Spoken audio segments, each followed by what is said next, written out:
This is the framework I use to run any successful project, so listen up. First and foremost, everything that you do should be underpinned by scope. Scope first always. Because if you don't know what you're doing, how can you program it? How can you cost it? How can you sign contracts? How can you risk assess it? And how can you report on it? You need to know what you're doing. So airtight scope.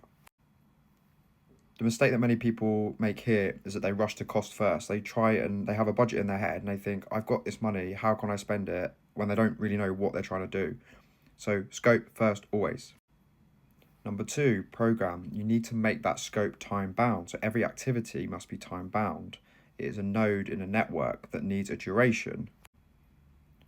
Once you know what you're doing and you know how long it's going to take you, you can then start thinking about your contracts and agreements. So generally in industries, when you use consultancies and contractors, things are either on an activity schedule or consultancies are based off of fees and day rates. So you can start to quantify how long it's going to take you to deliver that scope.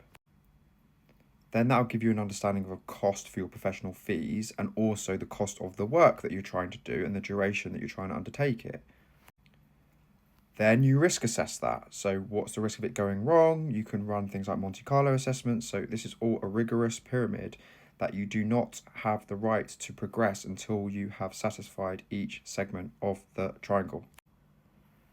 Number 2, this whole triangle is surrounded by governance, metrics, and control. So you report on this.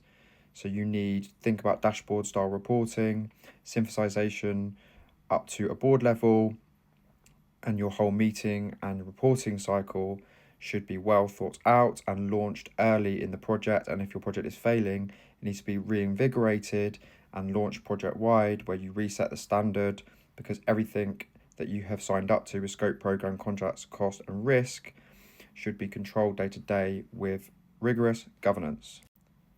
And last, by many means not least, is the people. Why there's a box around all this is because you can't do the triangle or the circle without good people. If you lose the people, you lose everything.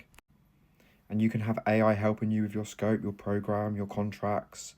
You can have it helping you do fancy presentations. But if you don't have people or people that trust you and build a team environment, it's as good as useless. Because when you go and see decision makers, ultimately the storytelling, the clarification of position in the month, and trust in the project leader will get things done because they hold the purse strings and everything flows from the money.